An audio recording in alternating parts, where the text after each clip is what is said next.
field of work, Emily, is like a minefield, and there is constantly some new nonsense that's going on. We've covered today about alkaline diets. Everything turns to acid immediately. We also talked briefly about food intolerance tests, which is a real soapbox subject of mine. There are so many of them out there. If you don't believe me that they're nonsense, just Google York Tests and ASA, the Advertising Standards Authority. They've been told they're not allowed to call them intolerance tests, but they still call them intolerance tests, much to my infuriation. So intolerance tests is another one. Please don't spend your money on them. Come and see a dietitian. We'll diagnose you and help you manage it, rather than going down that route, which can be really dangerous for people. IV vitamin drips is another one that I could stand on my soapbox about all day. Please don't let anyone put anything into your bloodstream that isn't absolutely necessary. Because they're quite trendy, actually. You see a lot of influencers all plugged in. So is it a bit of a Yeah, flip? very dangerous. Very dangerous. Dangerous. There's a reason why we have very careful management systems in our bowel to stop us from absorbing too much of certain nutrients. So once your sort of sites for nutrient absorption are flooded, you can't absorb any more. And you're completely bypassing those safety mechanisms by having it straight into your bloodstream. There's been a few deaths, there's been lots of injuries, and even people that one of the Kardashians, sorry, I don't know which one, couldn't go to some kind of events thing because she had a big injury where the solute, the stuff that was supposed to go into her veins, went into her skin and caused a big burn. So that can clearly happen to anyone. And there are people in hairdressers giving these things. There are people doing it in shopping centres. There's all sorts of places where these things are happening when they shouldn't be. Gosh, yeah, frightening. And as you say, it goes literally right into our bloodstream. So if there's anything kind of remotely dodgy in it, then it's getting absorbed right in. It's not even going through all the different processes of our body as we went through the start. So many different processes as we digest something. Yeah, we're just saying, yeah, plug me in.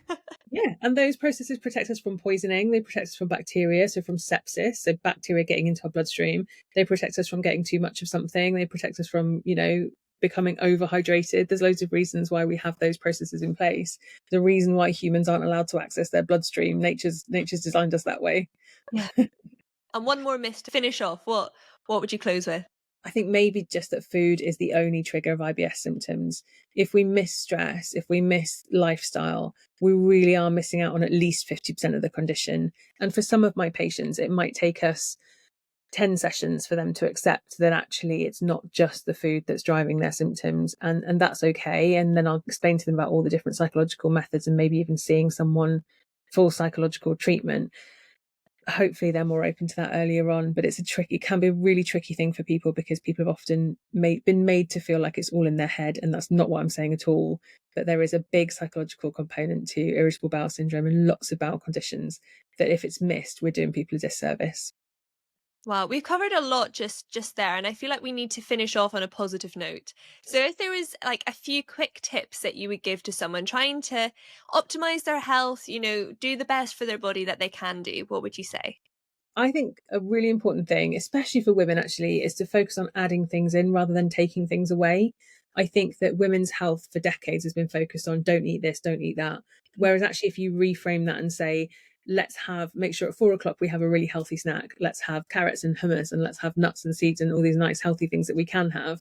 And if you still want the chocolate afterwards, fine, have a bit of chocolate, but let's have the healthy thing first.